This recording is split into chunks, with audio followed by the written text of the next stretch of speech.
আমার বিয়ে হয়েছে আজ 2 বছর। আমার স্বামী অনেক সহজ সরল একজন মানুষ।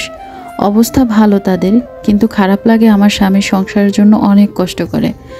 আগে অনেক ভালো একটা জব করত, কিন্তু কোটা আন্দোলনের পর কিছু কারণবশত জবটা চলে যায়।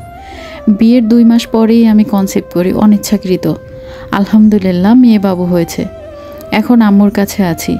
খারাপ লাগায় এটা যে আমার হাজব্যান্ড তার মায়ের কাছে অনেক আদরের ছেলে, আর অনেক সহজ সরল, একটু বোকা টাইপের। জব চলে যাওয়ায় ভালো ঘরের ছেলে হওয়া সত্ত্বেও সে একটা ছোটোখাটো জব নিয়ে নেয়। তার কাকা, তার বাবা সবাই তার পরিবারের সরকারি চাকরি করে। সে 24 ঘন্টা এসিতে থাকা মানুষ, গরম সহ্য হয় না। সেই ব্যক্তি এখন রোদে কাজ করে।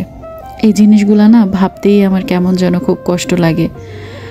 15 থেকে 20,000 টাকার মতো বেতন পায়, আর সেখান থেকেই আমার সিজারের জন্য সে 30,000 টাকার মতো জমিয়েছিল 2 মাসে।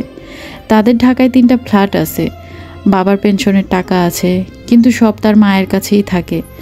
তার বাবা মারা গেছে। খারাপ লাগে অনেক, মনে হয় হয়তো ভালোবেসে বিয়ে করে তার জীবনটা শেষ করে দিলাম। অনেক জলদি 2টা দায়িত্বের বোঝা দিয়ে দিলাম। তবে হ্যাঁ, আমি অনেক ভালো একটা হাজবেন্ড পেয়েছি আলহামদুলিল্লাহ।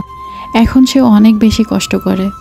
আগের যে চাকরিটা ছিল ওটা অনেক শান্তির ছিল, এসি রুম ছিল। আর এখন যেই চাকরিটা করে এসি তো দূরের কথা, ধরতে গেলে সবসময় রোদেই থাকতে হয়। আর এইসব ভেবেই না আমার খুব কষ্ট হয় যে আমার হাজবেন্ড এতটা পরিশ্রম করে, কিন্তু সে কখনোই আমাকে সেটা বুঝতে দেয় না। আর বেশি সহজ সরল হওয়াতে আপাতত চাকরির অন্য কোনো সোর্সও সে পাচ্ছে না। তারপরেও আমি আলহামদুলিল্লাহ অনেক বেশি ভালো আছি, কারণ কোটি টাকার মধ্যে কখনোই শান্তি পাওয়া যায় না যদি মনের মিলটা না থাকে। ভালোবেসে বিয়ে করেছিলাম। এখন আলহামদুলিল্লাহ গর্ব করে বলতে পারি আমি ভুল কাউকে বেছে নেইনি। এত বড়লোক ঘরের ছেলে হওয়া সত্ত্বেও সে তার বাবা জমানো টাকা বা তাদের 3টা ফ্ল্যাট আছে সেখান থেকে টাকা পাবে এই লোভে পড়েনি, নিজে ইনকাম করে। কখনো তার ভিতরে আমি অহংকার দেখিনি। সবাই আমাদের জন্য দোয়া করবেন যেন আমার সন্তান নিয়ে, ফ্যামিলির সবাইকে নিয়ে অনেক বেশি ভালো থাকতে পারি। আর আল্লাহর কাছে চাই আমার হাজব্যান্ডের যেন ভালো একটা জব হয়।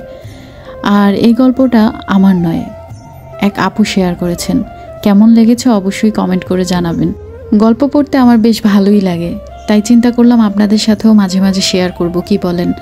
আর একটা কথা না বললেই নয়, ভিডিওতে যা দেখতে পেয়েছিলেন এটা কিন্তু আমার গ্রামের বাড়িতে, মানে আমার বাবার বাড়িতে। আর এখন যে রান্নাবাড়া খাচ্ছি এটা কিন্তু আমার আম্মু করেছে, আমার অনেক বেশি পছন্দের। আজকে আম্মু বেঁচে আছে বলেই এত মজার মজার খাবার খেতে পারি। সবাই আমার পরিবারের জন্য দোয়া করবেন। আজকের মতো বিদায় নিচ্ছি, দেখা হবে নতুন অন্য কোনো ভিডিওতে। আল্লাহ হাফিজ।